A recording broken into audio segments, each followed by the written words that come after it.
সুস্থ পুরুষ নারীর জন্য, সুস্থ পুরুষ নারীর জন্য ফরজি রোজা। কেউ কইর না কাজা, কেউ ভাইব না বোঝা। একটি রুটি খাইয়া মা ফাতেমা রাইখাছেন রোজা।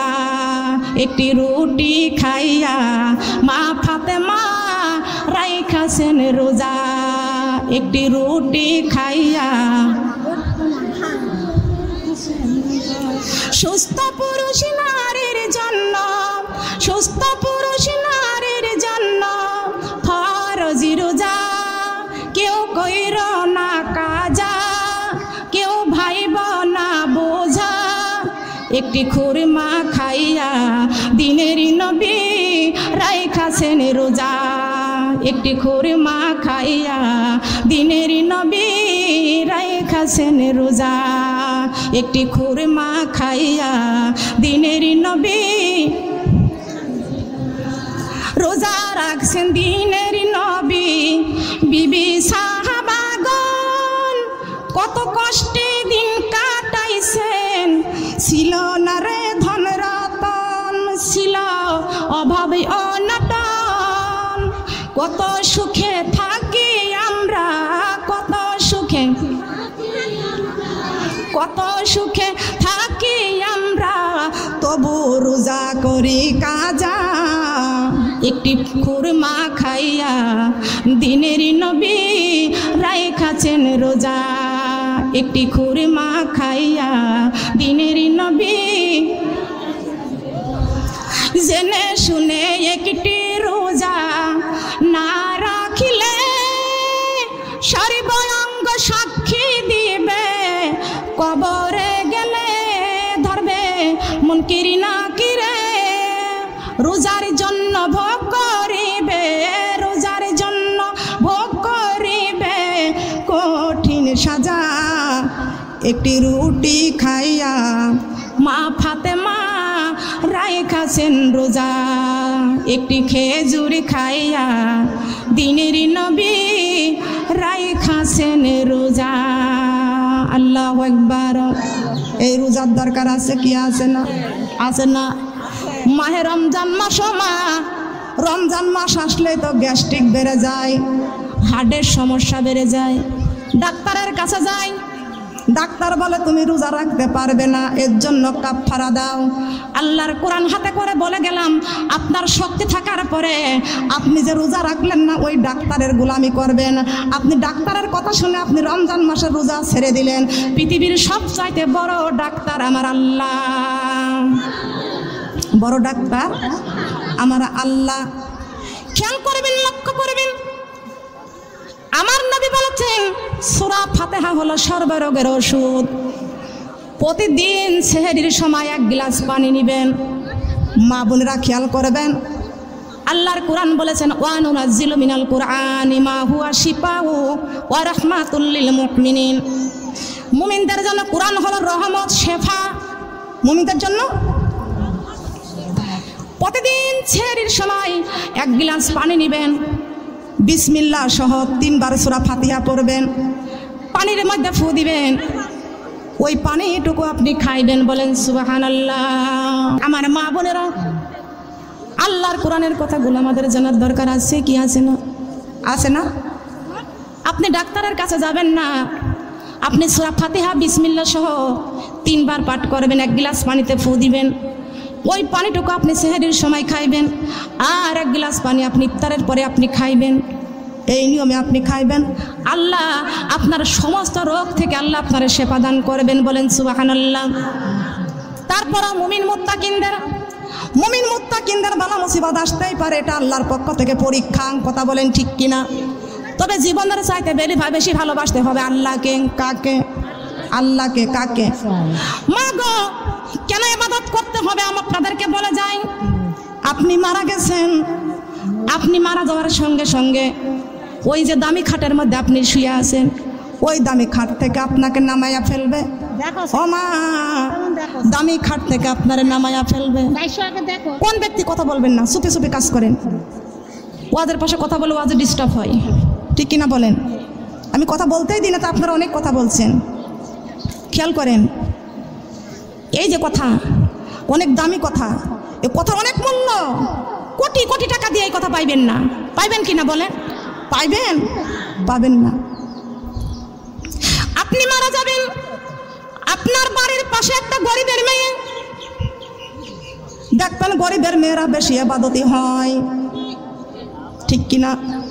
গরিবের সন্তানরা বেশি আলেম হাফেজ হয়, ধনীদের সন্তান যারা ইঞ্জিনিয়ার হয়, কথা বলেন ঠিক কিনা? অফিসার হয়। অফিসার হয়তো আল্লাহ নিষেধ করে নাই, ইঞ্জিনিয়ার হয়তো আল্লাহ নিষেধ করে নাই, বড় ডাক্তার হয়তো আল্লাহ নিষেধ করে নাই। আল্লাহ বলেছেন সব কিছু হয় বা প্রয়োজন আছে, দরকার আছে, তবে কোরআন দিয়ে হতে হবে, ঠিক কিনা বলেন? দরকার আছে না? খেয়াল করেন, এই দেশে মেম্বারের দরকার আছে, চেয়ারম্যানেরও দরকার আছে, আছে কি আছে না? এমপিও দরকার, মন্ত্রীও দরকার, সব কিছু দরকার আছে, কিন্তু সব কিছুর মধ্যে আল্লাহর এই কোরআন থাকার দরকার আছে কি আছে না?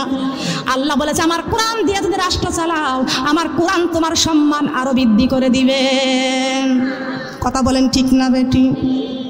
লক্ষ্য করবে না? তুমি চেয়ারম্যান হও, মেম্বার হও, এমপি হও, মন্ত্রী হও, সব কিছু হও, কিন্তু এই কোরআন দিয়ে হতে হবে, আর এই কোরআন তোমার সম্মান আরো বৃদ্ধি করবে। বলেন সুবহানাল্লাহ। আছে না? কোরআনে তো সর্বরোগের। আল্লাহ বলেছেন যত্ন করে দিলাম কোরআন, রত্ন করে রাখিও, আমি আল্লাহর কথা মনে হলে কোরআন খুলে পড়িও, আল্লাহর কথা মনে হলে কোরআন খুলে, যত্ন করে দিলাম কোরআনে রত্ন করে রাখিও, আমি আল্লাহর কথা মনে হলে কোরআন খুলে পড়িও, আল্লাহর কথা মনে হলে। সবাই তোমায় ভুলে যাবে, কোরআন তোমায় ভুলবে না, সবাই তোমায় ভুলে যাবে, কোরআন তোমায় ভুলবে না, ঠিক মতো পড়িলে কোরআন জান্নাত হবে ঠিকানা, ঠিক মতো পড়িলে কোরআন, ঠিক মতো পড়িলে কোরআন জান্নাত হবে ঠিকানা। বলেন না সুবহানাল্লাহ? জানার দরকার আছে কি আছে না? কোরআনে ভুল না রে নামাজ, ছাইর না রে রোজা, ছাইর না রে, একা একা থাকতে হবে অন্ধকার ওই কবরে, একা একা থাকতে হবে অন্ধকার ওই। কোরআনে ছাইর না রে রোজা, ছাইর না রে, একা একা থাকতে হবে অন্ধকার ওই কবরে, একা একা থাকতে হবে। কথা বলেন ঠিক কিনা? কয়জন থাকবেন? একা একা কবরে থাকতে হবে। কথা বলেন ঠিক কিনা? ও মা বোনেরা, মোনাজাত করে দেব, সারা দিন রাত একরকম শুনলে আপনারা আমার ছাড়বেন না আমি জানি। আবার কারা আসবে? এখনই মোনাজাত হবে। আবার না না করেন, কয়টা থেকে শুরু করছে? একটা বক্তা এত সময় ওয়াজ করে, কোনো জায়গায় দেখেছেন?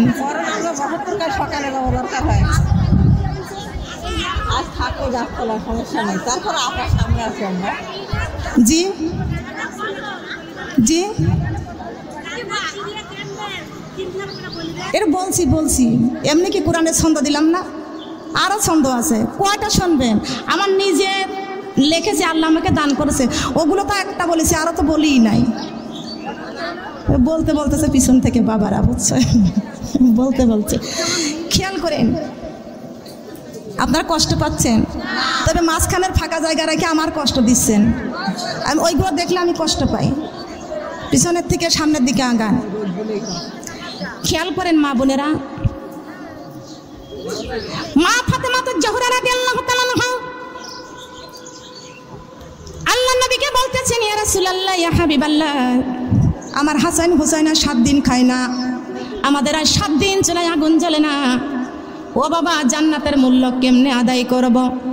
আল্লাহর নবী মুহাম্মদ রাসূলুল্লাহ সাল্লাল্লাহু আলাইহি ওয়াসাল্লাম ডাক দিয়া বলতেছেন, ও মা ফাতেমা গো, জান্নাতের মূল্য আদায় করতে গেলে টাকা লাগবে না। চাবি কার হারাইছে? নিয়ে যান এখান থেকে এসে।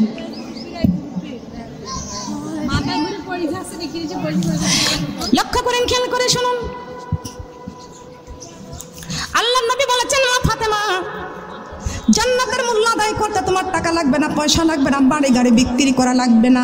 ও মা ফাতেমা, প্রতিদিন এশার নামাজ পড়ে তুমি 11 বার দরুদ ইব্রাহিম পাঠ করে বিছনায় ঘুমাইবা, জান্নাতের মূল্য আদায় হয়ে যাবে।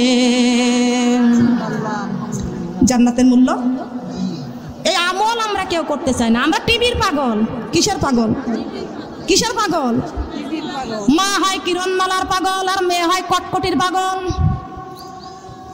মুসলমানের ঘরটা ভৈরা গেল টিভি সিনেমায়, আমাদের ঘরটা ভৈরা গেল হিন্দুর সিরিয়াল। জওয়ান বুড়া পোলা মাইয়া সবাই পাগল হয়, জওয়ান বুড়া পোলা মাইয়া। আর কতদিন থাকবো মাগো এই না দুনিয়ায়, আর কতদিন থাকবো মাগো এই না দুনিয়ায়। আল্লাহর কোরআন বুকে করে কবরেতে যাই চলো, আল্লাহর কোরআন বুকে করে, আল্লাহর কোরআন বুকে করে কবরেতে যাই। আর কতদিন থাকবো মাগো এই না দুনিয়ায়, আর কতদিন থাকবো মাগো এই না দুনিয়ায়। নামাজ রোজা কোরআন নিয়ে কবরেতে যাই মাগো, আল্লাহর কোরআন বুকে করে। কোন জায়গা? কোন জায়গা বলেন? এই কোরআন বুকে করে যদি কবরে যাইতে পারি, সোনার মা বোনেরা, ওই যে আপনার প্রতিবেশী মেয়েটা তালিম করে নামাজ পড়ে, মুর্দাকে গোসল করাইতে পারে, যেই ব্যক্তি জীবনে নামাজ পড়ে না ও মুর্দার গায়ে হাত দেয় না। কারণ কিসের ভাই আপনার? ওই যে আল্লাহ পাক রব্বুল আলামিন বলে দিয়েছেন, যারা নামাজ পড়ে না বেনামাজি তারা কুত্তার চাইতেও নিকৃষ্ট। যেই ব্যক্তি নামাজ পড়ে খবরদার নিকৃষ্ট ব্যক্তি যেন নামাজিদের গায়ে হাত নাই না দেয়। কথা বলেন ঠিক কিনা? কথা বলেন ঠিক কিনা? আমি যখন মরিয়া যাব বেনামাজি যেন দেখে না, মুখেতে বলিও নবীজির কালেমা, কালেমা পড়িতে ভুলিও না। কালেমা লা ইলাহা, কালেমা লা ইলাহা। আমি যখন মরিয়া যাব বেনামাজি যেন দেখে না, পাশেতে বসিয়া কুরআন পড়িও, কালেমা পড়িতে ভুলিও না। কালেমা লা ইলাহা, কালেমা লা ইলাহা। আলিফেতে আল্লাহু কলবেতে নূর, আলিফেতে আল্লাহু কলবেতে নূর। নূর মুহাম্মদ প্যারা রাসূল আমার আল্লাহ ডাকি তোমারে। কালেমা লা ইলাহা, কালেমা লা ইলাহা, কালেমা লা ইলাহা। জিকির করে কে রে বান্দা, জিকির করে কে? এই জিকিরের ধাক্কা লাগে আল্লাহর আরশে। সুবহানাল্লাহ বলেন। জিকির করে কে রে বান্দা, জিকির করে কে? এই জিকিরের ধাক্কা লাগে আল্লাহর আরশে। আমার নবীজি বলে, আমার নবীজি বলে, আমার গুনাহগারে উম্মতি। আলিফেতে আল্লাহু কলবেতে নূর, আলিফেতে আল্লাহু কলবেতে নূর। নূর মুহাম্মদ প্যারা রাসূল আমার আল্লাহ ডাকি তোমারে। কালেমা লা ইলাহা, কালেমা লা ইলাহা। নামাজ পড়ে কে রে বান্দা, নামাজ পড়ে কে? নামাজ পড়ে কে রে বান্দা, নামাজ পড়ে কে? এই নামাজের সেজদা যায় রে আল্লাহর আরশে। সুবহানাল্লাহ বলেন। সেজদা কোথায় চলে যায়? কোথায়? সেজদার দাম কত জানা আছে? জানা আছে? এই নামাজ আমরা ছাড়বো, কুরআন ছাড়বো, রমজান মাসে রোজা ছাড়বো, ছাড়বো, পর্দা ছাড়বো। কার হুকুম? নামাজ যেমন ফরজ, পর্দা করা, স্বামীর খেদমত, মা বাবার খেদমত, শ্বশুর শাশুড়ির খেদমত, প্রতিবেশীর হক, গরিব মিসকিনের হক আছে না? কাজগুলো করতে রাজি আছে কি না? আছে না? খেয়াল রাখবেন। গরিব মানুষকে দাম দিই না। কথা বলেন ঠিক কি না? খবরদার অহংকার করবেন না। অহংকার করার মালিক আল্লাহ। আল্লাহ অহংকার করবে, আপনি অহংকার করতে পারেন না। আপনি 5 কোটি টাকার মালিক হয়েছেন, তাতে কি হয়েছে? ওই 5 কোটি টাকা দিছে কে? আল্লাহ আপনাকে টাকা দিয়ে, অর্থ দিয়ে, সম্পদ দিয়ে আল্লাহ আপনাকে পরীক্ষা করেছে। কথা বলেন ঠিক কি না? আপনাকে সম্মান বৃদ্ধি করে আল্লাহ পরীক্ষা করেছে, দেখে সম্মানী ব্যক্তি মানুষকে সম্মান আরো করে কিনা। কথা বলেন ঠিক কিনা? আপনাকে ক্ষমতা দিয়ে আল্লাহ পরীক্ষা করেছে। কথা বলেন ঠিক কিনা? ক্ষমতা পেয়ে মানুষকে ভালোই বাসে না মারে, ঠিক কিনা বলেন? লক্ষ্য করবেন আমার মা বোনরা, কষ্ট পাচ্ছেন? কষ্ট পাচ্ছেন? খেয়াল করে শুনুন, লক্ষ্য করে শুনুন। আপনি মারা যাবেন, সংক্ষিপ্ত করে আলোচনা করতেছি, আপনি মারা যাবেন, ওই গরিবের মেয়েটা আপনার লাশটা, ওই গরিবের মেয়েটা যত করল, আপনি ওই গরিবের মেয়েটা আপনার ওই লাশ, আপনি যে গরিব মানুষটাকে পছন্দ করতেন না, তাকে আপনি সম্মান করতেন না, কিন্তু আপনি মারা যাবার পরে ওই বেনামাজি আপনার গায়ে হাত দিতে পারবে না। তার কারণ আল্লাহর নবী বলেছেন, আল্লাহ ঘোষণা করে দিয়েছেন, যারা বেনামাজি তারা কুত্তার চাইতেও নিকৃষ্ট। কিসের চাইতে? কুত্তার চাইতে নিকৃষ্ট। মা বোনেরা অনুরোধ করে বলা যায়, আপনারা আপনার স্বামীদের কাছে কত জিনিসের আবদার করেন, বাহানা করেন। একটা স্ত্রী পারলে স্বামীর সংসারটা সোনার চাইতে দামি করে গড়ে উঠাইতে পারে। একটা স্ত্রী যদি প্রয়োজন মনে করে স্বামীর সংসারটাকে তছনছ করে ফেলতে পারে। স্বামীর কাছে কত আবদার করেন, কত জিনিসের দাবি করেন। আজকে বাড়িতে যাই আপনার স্বামী যদি নামাজ না পড়ে, একটা জিনিসের আবদার করবেন, স্বামী আপনার কাছে কিছুই চাই না, আপনার সংসার করতেছি, কিন্তু আপনার কাছে কিছুই চাই না, কানের দুল চাই না, নাকের ফুল চাই না, গলার মালা চাই না, হাতের মালা চাই না, বেনারসি শাড়ি চাই না, কোনো কিছুই চাই না। আজকের থেকে বলতে হবে, ওই সকিনা আপার কাছ থেকে ওয়াজ শুনে এসেছি, যেই ঘরের স্বামী স্ত্রী নামাজি, ওই ঘরটা আল্লাহর নবী বলেছেন জান্নাতি। আজকের থেকে স্বামীকে বলবেন, স্বামী গো, আজকের থেকে আসুন আমরা ঘরে নামাজ পড়া শুরু করে দিই, নামাজ পড়া শুরু করে দিই। ও মা বোনেরা, আজকের থেকে নামাজ পড়া শুরু করে দেন।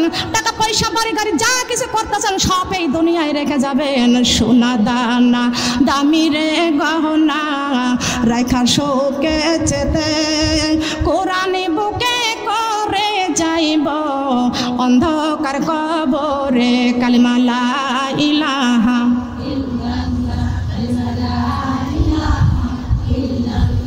কত টাকার বাড়ি গাড়ি গো থাকবে দুনিয়াতে, আমাকে যাইতে হইবে অন্ধকার কবরে, কালিমা লা ইলাহা, কালিমা লা ইলাহা।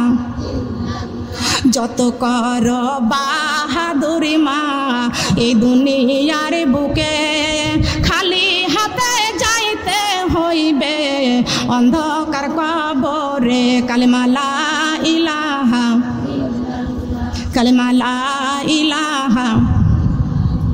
যত বাহাদুরি কর মা গো এই দুনিয়ার বুকে, একা একা থাকিতে হইবে অন্ধকার কবরে, কালিমা লা ইলাহা, কালিমা লা ইলাহা। লা ইলাহা ইল্লাল্লাহু মুহাম্মাদুর রাসূলুল্লাহ। সবাই বলি সাল্লাল্লাহু আলাইহি ওয়াসাল্লাম। সোনার মা বোনেরা, ঘর থেকে আপনাকে টানতে টানতে বের করে নিয়ে যাবে, ওই যে গোসলখানায় নিয়ে যাবে, পরিধানের বস্ত্র আপনার গায়ে থেকে কেটে কেটে বের করে ফেলবে, আপনাকে শেষবারের মতো গরম পানি দিয়া বড়ই পাতা দিয়া গোসল করাইবে, শেষবারের মতো আপনাকে ওই মসজিদের চারিপায়ে খাটের মধ্যে শোয়াইয়া দিবে, দিয়ে আপনার চোখের মধ্যে সুরমা পরাইয়া দিবে, আপনার চোখের মধ্যে সুরমা পরাই দিবে, নাকে কানে আতর লাগাইয়া দিবে, তুলা লাগাইয়া দিবে। এ মা, সেটা কে করবে? আপনার বড় মেয়েটা। কথা বলেন ঠিক কিনা? আপনার বড় মেয়ে আপনার কাফনের মধ্যে, এই কাফনটা যখন পেঁচ দিয়া যখন আপনার মাথার মধ্যে যখন ধরবে, মা মুর্দাটা চোখের পানি ছেড়ে ছেড়ে কানবে আর বলবে, ও আমার বড় কন্যা রে, তোকে যখন পেটে পেয়েছিলাম, যখন কোলে পেয়েছিলাম, কত আদর করেছিলাম তোরে, আজকে তুই জন্মের মতো আমার ঘর থেকে বিদায় করে দিয়ে দিলি, শেষবারের মতো গোসল করাইলি, এখন তুই কাফনের কাপড় দিয়ে আমার জীবনের মতো মুখটা ঢেকে দিচ্ছিস রে মা। এ মা, তোরে আমি কত কষ্ট করে লালন পালন করেছি, আমার চিরদিনের মতো তুই আমারে কাফন দিয়া ঢেকে দিচ্ছিস রে মা। ও মা গো, তোর কাছে কিছুই চাই না মা, তোরে মানুষ করেছি, তোরে লেখাপড়া করাইছি, মা গো তোরে কোরআনের শিক্ষা দিয়েছি, মেহেরবানি করে নামাজ পড়ে পড়ে আমার জন্য একটু দোয়া করবা।